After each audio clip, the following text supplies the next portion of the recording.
The Kepri expanse was a tapestry of stars and drifting wreckage, a silent testament to the Zalari Armada's relentless advance.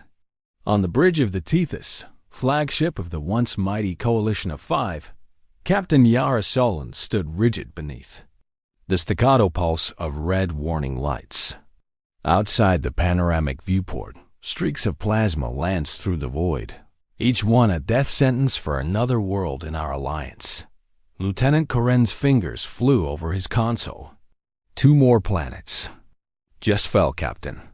Our recon drones picked up civilian transports fleeing toward the outer rim. They won't make it. Shield generators are down to 24%, and we've lost primary engines. Yara's throat tightened. She pressed a hand to the cool glass, as though she could bargain with the stars themselves. How long until we're overrun? Koren swallowed. Minutes at best. The bridge crew exchanged haunted glances. On the tier below, the medical bay's automated voice recited triage protocols for incoming casualties. Its sterile tone clashed with the mounting grief. Somewhere deep in the ship, families waited in cramped quarters, clutching hope like a talisman against despair. The first pulse cannon blast rocked the Tethys. The deck shuddered, and a gust of displaced air whipped loose papers across the floor. Yara grabbed the nearest strut to steady herself. Hull breach on Deck 7. Came another report. Oxygen levels dropping. She exhaled, tasting the faint tang of fear in her mouth. Karen, open a channel to civilian command. Transmit our final coordinates and the survival protocols. Tell every transport to scatter, to dive into any safe passage beyond Zalari. Scanners. Aye, Captain. He tapped the comms. Transmitting now. Across the Coalition network, hundreds of voices reacted. Shock, grief, resolve. Broadcasts crackled with static and human desperation. In that moment, Yara realized how close we'd come to losing not just our fleets, but our very souls. Below deck, the hum of the emergency power grid throbbed in dim corridors. Engineers in grubby uniforms raced along service tunnels. Emergency. Lights flickering over their determined faces. Sparks rained from exposed conduits as they worked to reroute power to life support. In makeshift shelters, parents hushed their children with trembling smiles, promising safety they no longer dared believe. Back on the bridge, Yara watched the holo display for any sign, anything that might turn the tide. A blip, a ghost ship, a miracle, but the void offered only silence. She reached out and deactivated the display. All channels closed. Bring me status updates only. Her words carried less hope than order. Still, in giving them, she felt a measure of control return. We will not surrender, she said, voice low. Not while we draw breath. An optic flare raced across space, another planet consumed. The Zalari dreadnoughts advanced like predators, circling their prey. Yara's knuckles whitened on the console rail. Brace for impact. The next salvo hit the Tethys midsection, tearing a crater in the hull. The lights snapped off. The bridge plunged into darkness. Only the emergency strips glowed, carving shadows on trembling faces. Yet even in that abyss, Yara's mind froze. On one thought, we buy them time. Even if it's just for a breath. Fires bloomed along the hull. Alarms wailed. And still, beyond the shattered horizon, the last embers of hope flickered, hungry for kindling. The Aurora's dawn drifted in dead silence. All around her lay the wreckage of Coalition cruisers adrift, their once proud hulls fractured and cold. Sensor banks sputtered under the weight of cosmic debris and heavy ion storms stirred by the Zalari carnage. Commander Ilias Vega pored over the flickering display, searching for any sign of life beyond the wrecks, anything but the endless red tracer of enemy strikes. Commander, called Ensign Males from the sensor station, her voice trembling with equal parts exhaustion and disbelief. I'm tracking a craft. It's odd. It doesn't match coalition or civilian profiles, and it's moving faster than anything we know. Viga's hand hovered over the scanner console. Show me. The hollow projector bloomed a ghostly image. A battered vessel, its hull scarred by countless skirmishes, yet still holding structural integrity. Its shape was vaguely familiar, sleek, angular, built for both speed and resilience. Strange glyphs circled its prow, and somewhere near the stern a small, faded inscription read, USCSS Defiance. Open a hailing frequency, Viga ordered. Let's see what we're looking at. Static spat over the comlink before a gravelly voice cut through. This is the USCSS Defiance. Adjust course 50 clicks starboard now. You're in the way, and it's rude to block traffic. Viga straightened. The voice was human earthborn, unmistakable in its clipped syllables. This is Commander Ilyas Viga of the Coalition cruiser Aurora's Dawn. Identify yourself and your intentions. A low chuckle. Name's Zara Reyes, and my intentions? Keep breathing, unless you fancy a cosmic grave. Move aside. Behind. Viga, the bridge crew exchanged startled looks. Viga tapped his cum mic. Understood, Defiance. We'll comply, just explain what you're doing here. There was a pause that stretched across the void. Then, softly, helping the losing team. Try not to get in my way. Before they could question further, the Defiance banked hard, plasma trails lighting its wake as it dove toward the shimmering threads of a Zellari patrol. Viga's breath caught. What are they doing? Miley's checked the weapons readouts. They're engaging. The human ship weaved through enemy fire, strafing a pair of Zellari destroyers with pinpoint bursts. Shields flared in brilliant arcs around the Defiance, absorbing blows that would have vaporized a standard cruiser. On the Aurora's Dawn, the crew erupted in stunned applause and then sprang back to action.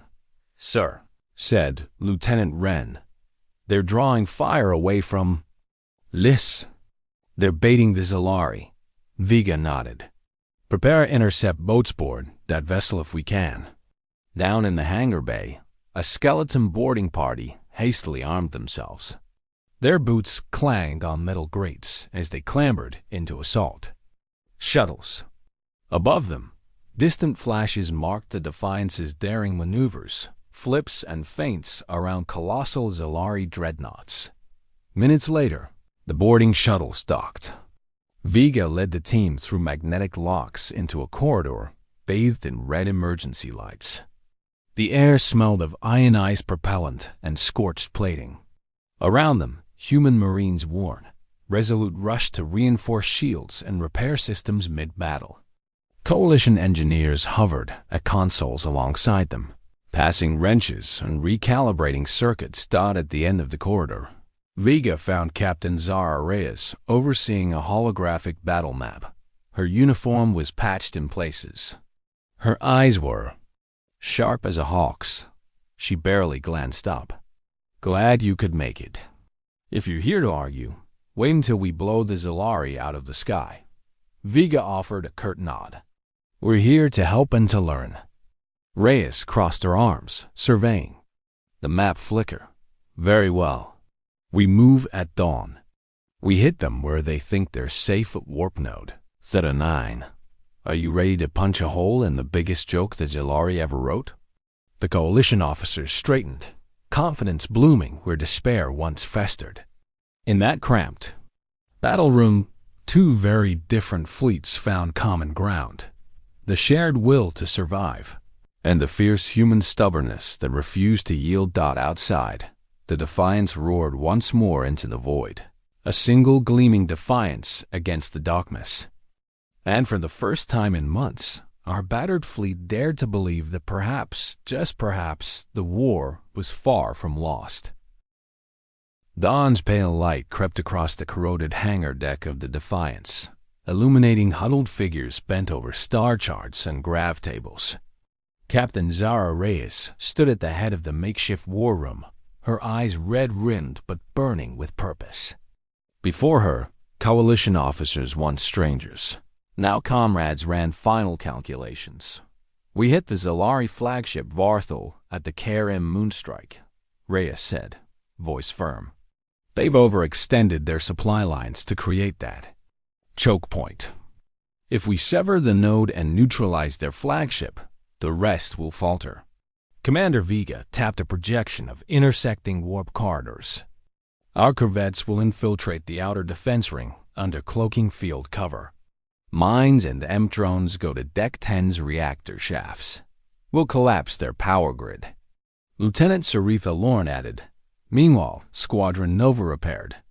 Coalition frigates under human tactical advisement will draw their escort away. Once the escort peels off, the Defiance makes a straight run for the Verthil's starboard hull breach.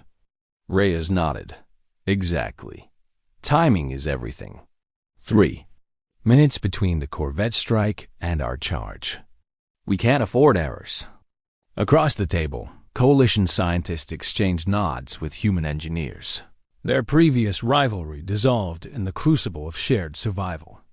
Hybrid munitions, Zalari-piercing plasma rounds infused with human destabilizers, lined the armory. Ready crews hefted them, fingers stained with grease and hope. 2 hours later, the combined fleet emerged from hyperspace above Karim. Crimson dust swirled in the thin atmosphere as Zalari destroyers patrolled in jagged orbits. The Defiance's comms crackled with terse updates. Corvettes inbound, grids seeded, escorts baited. Heartbeats thundered in every hull. On Captain Reyes's command, the corvettes blinked out of detection fields and fired sonic EMP warheads into the Verthil East reactor pylons. The dreadnought shields shimmered, faltered, then collapsed in one thunderous pulse. Alarms wailed through the alien vessel's comm channels. Now, Reyes roared. The Defiance and its coalition escorts dove toward the flagship's flank. Plasma turrets tore loose starfire, slicing through Zalari hull plating. Escort frigates provided covering fire, their beams weaving a lethal lattice across the enemy's formation.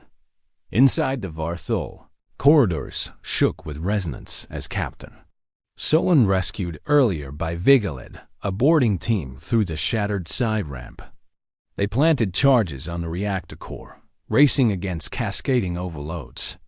Outside, the Defiance's reinforced prow ran deep into the flagship's port side, piercing its secondary containment. The Verthol buckled. Explosions roared from within, venting air and superheated plasma into space. The flagship listed, its engines flaring in a final futile attempt to flee. With one last deafening concussion, it fractured, drifting apart in luminous fragments. Silence reigned across the battlefield. Then, cheers erupted on every bridge. Shields dipped back. Up, fighters returned to formation, and battered survivors unclenched their fists. The Zalari armada, gripped by shock, faltered and began to withdraw.